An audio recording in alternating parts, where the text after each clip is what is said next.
Hello বন্ধুরা, আমি doctor Tarakchandra সরকার বলছি। আজ আমি হোমিওপ্যাথিক কেস টেকিং নিয়ে আলোচনা করব। কীভাবে একটা কেস টেকিং করা যায় সহজভাবে, যেটা দেখলে একটা মেডিসিন সিলেক্টেড করা, সেফ সিঙ্গেল মেডিসিন কীভাবে সিলেক্টেড করব, সেটা নিয়ে আমি আজকে আলোচনা করব। যদি কোনো পেশেন্ট ফার্স্ট আসে, তাহলে তার সিরিয়াল নাম্বার, খাতার সিরিয়াল নাম্বার বা প্রেসক্রিপশানে দিতে হবে সিরিয়াল নাম্বার, পরবর্তীকালে যাতে খুঁজে পাওয়া যায়। এবার তার উপরে লিখতে হবে কোথা থেকে আসছে ঠিকানা, তারপরে নাম লিখতে হবে, বয়স লিখতে হবে, ফিমেল না মেল সেটা লিখতে হবে, ডেটটা লিখতে হবে। এবার আসা যাক মেন সমস্যা, মেন কমপ্লেন, যেটা সব থেকে সমস্যা বেশি, সেই সিমটমটা লিখতে হবে। তারপরে পরপর 1 2 3 4 5 করে যে কটা সমস্যা থাকবে সবগুলো লিখতে হবে। প্রত্যেকটা সমস্যার পাশে একটু করে ফাঁক রাখতে হবে, নিচের দিকে একটু করে ফাঁক রাখতে হবে। তার কারণ হচ্ছে ওই ফাঁকা জায়গায় লিখতে হবে যে মডালিটিস কখন বাড়ছে, কখন কমছে, কিসে রিলিফ, কিসে অ্যাগ্রাভেশন, এটা লিখতে হবে। কখন অ্যাগ্রাভেশন হচ্ছে, যেমন কোনো পেশেন্ট যদি গ্যাসের সমস্যা, গলবুক জ্বালা বা অ্যাসিডিটি নিয়ে আসে, বা ব্যথার সমস্যা থাকে, বা মাথা যন্ত্রণা থাকে, এইসবগুলোর ক্ষেত্রে সবার নিচে স্পেস রাখতে হবে, যাতে ওইখানটায় মডালিটিস লেখা যায়। যদি গ্যাস বা অম্বল নিয়ে আসে, যদি তার অ্যাগ্রাভেশনটা বিকালের দিকে হয়, যদি বলে 3টে থেকে বা 4টে থেকে 7টা 8টা পর্যন্ত বাড়ে, তাহলে অ্যাগ্রাভেশনটা লিখতে হবে। যদি বলে সন্ধেবেলা বাড়ে, ইভিনিং অ্যাগ্রাভেশন লিখতে হবে। যদি ব্যথাটা হাত পা ব্যথা বা মাজা ব্যথা, যে কোনো জয়েন্টে ব্যথা, যদি বিকালে বলে বিকালে লিখতে হবে, সন্ধেবেলা বলে সন্ধেবেলা লিখতে হবে, যদি নাইটে বলে নাইটে লিখতে হবে। যদি হটে রিলিফ হয় তাহলে হটে রিলিফ লিখতে হবে। মোশনে অ্যাগ্রাভেশন যদি হয় তাহলে মোশনে অ্যাগ্রাভেশন লিখতে হবে। অ্যামুলেশন, যদি হটে অ্যামুলেশন হয় বা কোল্ডে অ্যামুলেশন হয়, সেক্ষেত্রে কোল্ড বা হট অ্যামুলেশন লিখতে হবে। মাথা যন্ত্রণাও ঠিক তাই, কোন সাইডে হচ্ছে বা কবে থেকে শুরু হয়েছে, কোনো কারণ আছে কিনা, যে কোনো রোগ বা কেস টেকিং করলে মাথা যন্ত্রণা হোক, ব্যথা হোক বা কোনো রোগ নিয়ে যদি আসে, তার কারণটা আগে খুঁজে বের করতে হবে, তারপরে মডালিটিস লিখতে হবে। এবার আসা যাক, সব সিমটমগুলো লেখা হয়ে গেল, তার মধ্যে শুনতে হবে অনেক সময়, বা চোখ কান খোলা রাখতে হবে তার গায়ে কোনো আঁচিল আছে কিনা। অনেক সময় চুলকানি থাকে, সেগুলো বলে না, তার চুলকানি পাশরা আছে কিনা, আঁচিল আছে কিনা, বা দেখা যাচ্ছে কিনা।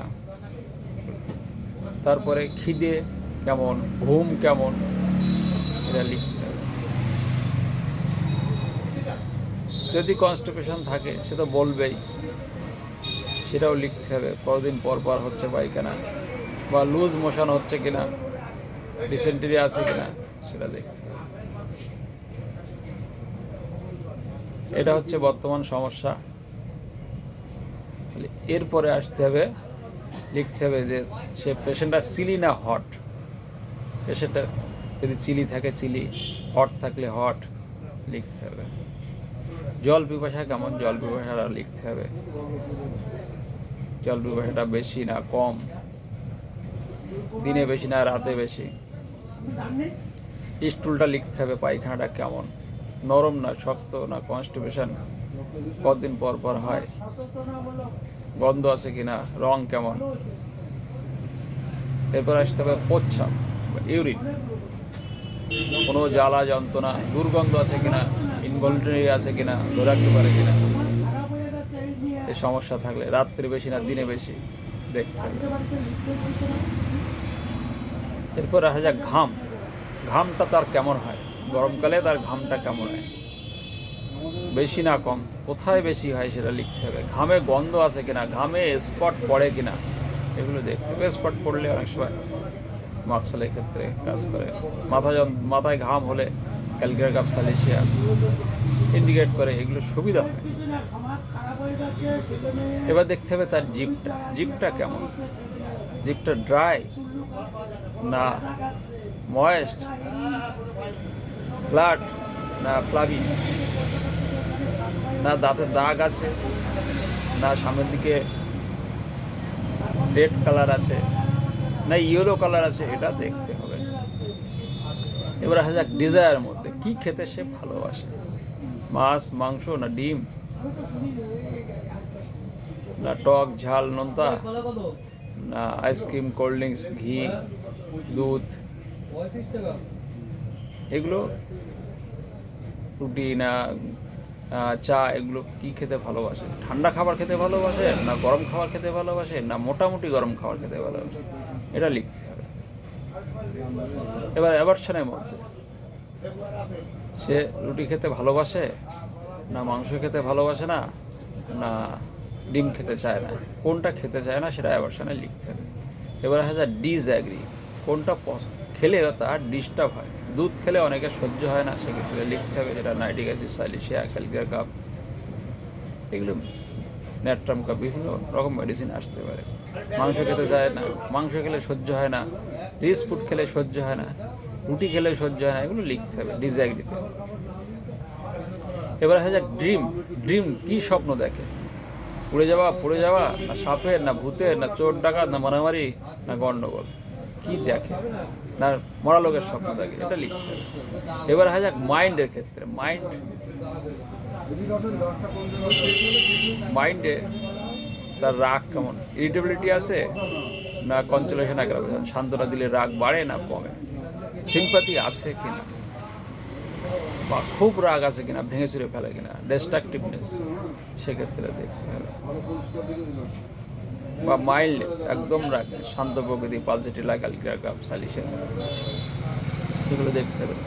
এবার ভয় দেখতে হবে, ফেয়ার অফ, কিসে ভয়, অন্ধকারের ভয় না ভূতের ভয় না ঝড় বজ্রপাতের ভয় না কুকুরের ভয়,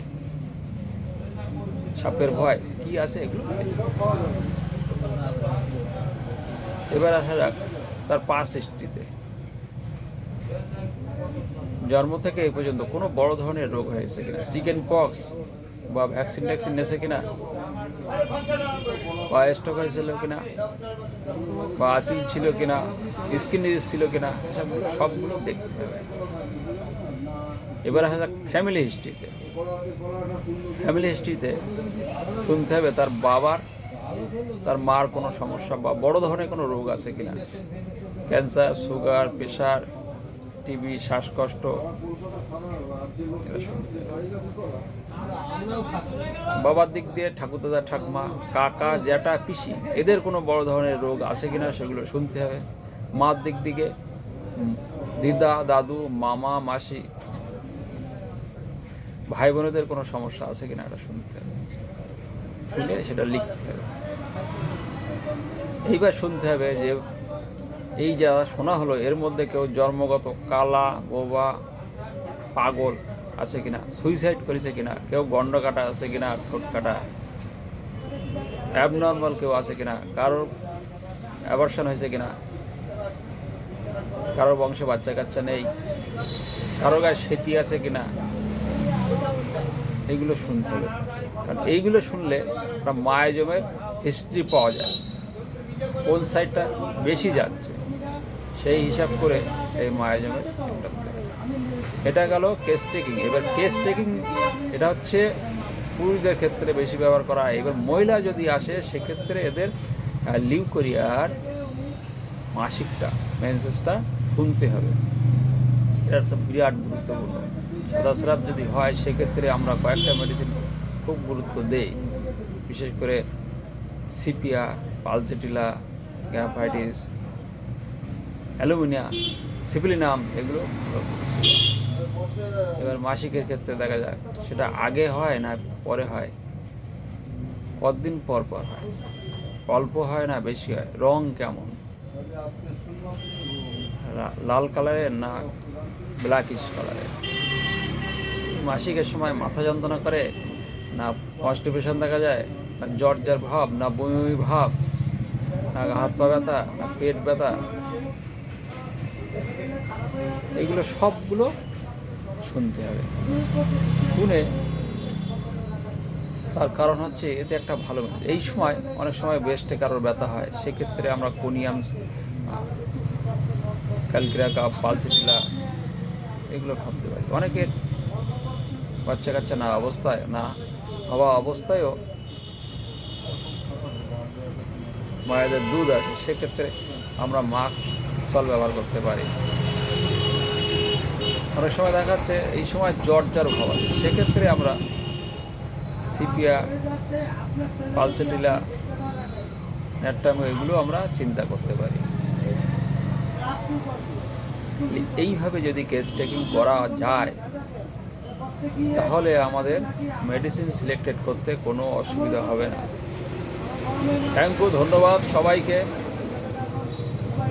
এই ভিডিও দেখার জন্যে। অনুরোধ রইল, ভালো লাগলে লাইক, শেয়ার ও কমেন্ট করবেন, পারলে সাবস্ক্রাইব করবেন এই রকম ভিডিও আবার পেতে।